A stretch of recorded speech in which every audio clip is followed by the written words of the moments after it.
Sejam muito bem-vindos ao nosso canal. Aqui trazemos informações de fundos imobiliários e ações do Brasil e do exterior. E no vídeo de hoje vamos falar do XPCA11.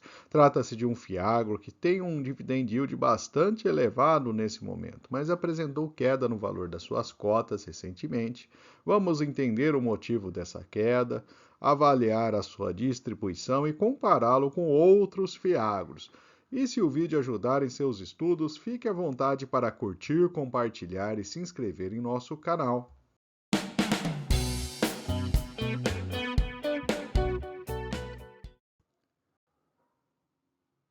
Vamos começar então trazendo alguns indicadores dos produtos, que estão suportados pelos papéis desse fiagro, começando com açúcar e etanol, que é um setor importante dentro do fiagro.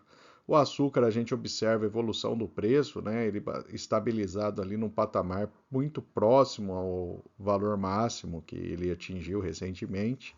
Já o álcool, ele apresentou aí um crescimento, um patamar maior do que ele vinha sendo praticado até 2020 e mais abaixo aí daquele pico que apresentou aí em 21, 22. Se a gente olhar a soja tem um comportamento também semelhante, E a gente observa uma situação parecida com o milho também, A gente tem aí ele estabilizado num patamar mais alto do que era antes de 2020, mas ainda longe dos preços excelentes para os investidores, para o agronegócio que a gente observou em 21 e 22. Vamos agora trazer os resultados do fundo, no último mês. Ele teve uma receita no regime caixa de 3,4 milhões de reais, um resultado líquido no regime caixa 3 milhões e competência 4,3 milhões. Ele distribuiu 4,5 milhões, portanto, ele distribuiu mais do que o seu resultado no último mês, distribuindo aí parte da sua reserva.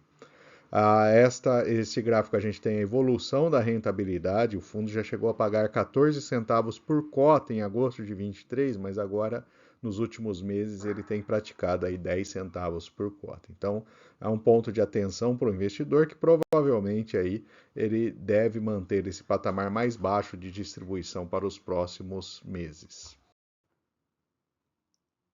Vamos trazer agora os principais ativos do portfólio do fundo. Então, o Cierens, responsável aí por 7% do patrimônio líquido, uma taxa de CDI mais 3,8%. É uma empresa agrícola internacional, uma das maiores tradings do mundo. Então, tem como garantia a Guarantee Letter da matriz global localizada na Suíça. Então, é uma empresa voltada para a produção de grãos. A ACP2, é um grupo ACP, um grupo de 30 anos de tradição com operação aí agrícola em São Paulo, Goiás, Mato Grosso do Sul e Tocantins, indexado a CDI mais 4,8%. Então temos aí algumas imagens dos ativos do fundo, do devedor. A FS Bioenergia é um grupo para produção de etanol a partir do milho. A indexação é CDI mais 2,5%. Temos também a BVAP, que é um grupo de sucro energético com atuação em Minas Gerais. Então, também aí compõe entre os principais ativos do portfólio do fundo.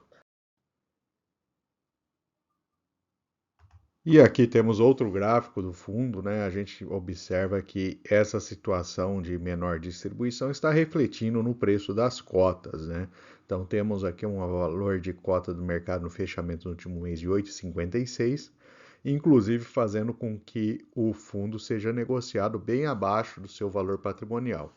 Fundo esse que historicamente a gente observa ali, ele já foi negociado com valores mais altos do que seu patrimônio. Vemos também um detalhe interessante do fundo que a partir de janeiro de 24 houve uma ligeira diminuição da sua liquidez, Ele que vinha até sendo negociado a 2 milhões diários, está sendo negociado aí a 1.700. Vamos falar agora dos dois piores ativos do fundo, que são ativos que apresentam uma duration um pouco mais alta, ou seja, são mais sensíveis aí à situação de mercado. O primeiro deles é do BRF, é uma participação de 6,4 milhões, é menor dentro do patrimônio líquido do fundo. E temos também um da Marfrig, né? Ambos os dois indexados a IPCA, né? Então, são ativos aí de uma duration maior, mas são duas empresas de grande porte, né? Diminuindo aí bastante aí o risco da operação. Então, uma visão geral do portfólio, aqui estão as maiores posições, né?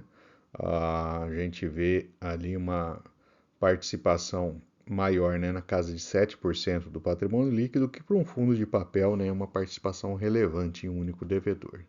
A concentração, maior parte a gente tem no estado de Mato Grosso, né, 32%. Então, tem aí uma participação maior desse estado. Os indexadores, temos 91% indexados a CDI mais 4,7% e 8,6% a IPCA mais 8,7%.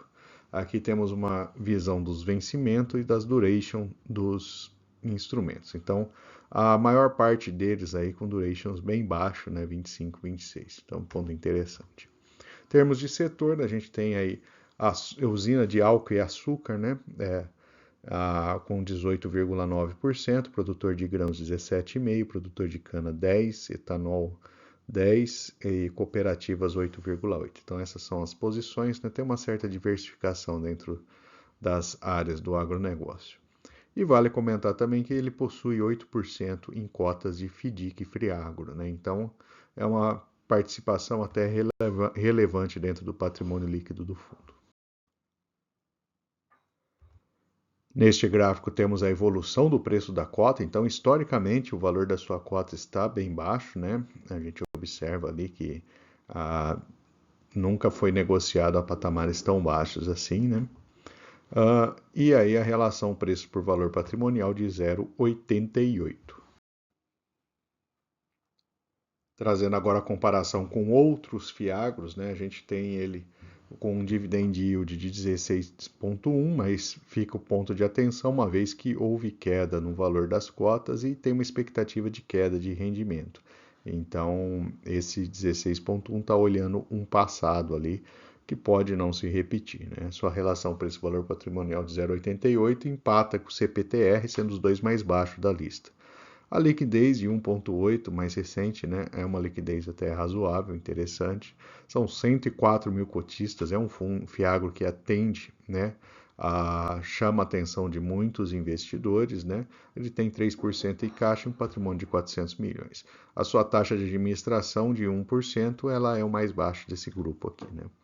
Olhando o histórico de investimento, então, quem investiu há 1 a 2 anos perdeu um valor parecido aqui por cota, né, de 15, 16%, mas em compensação, quem investiu há 2 anos recebeu um valor mais significativo aí de dividendos, né? Quem investiu há 1 ano somente está no negativo, né? Então, é interessante ver aí como o fator aí, pagamento de dividendos ao longo do tempo, né, acaba melhorando o cenário de investimento. E finalmente vamos trazer os pontos positivos e negativos para investimento nesse fiagro. Do lado positivo, a gente tem preços de commodities agrícolas que cederam, mas ainda estão em patamar historicamente alto. Tem uma boa diversificação de setores, mesmo com a queda do pagamento, apresenta um patamar interessante, né, de pagamento como um todo, desconto em relação à sua cota patrimonial e a taxa de administração menor do que outros fiagros semelhantes.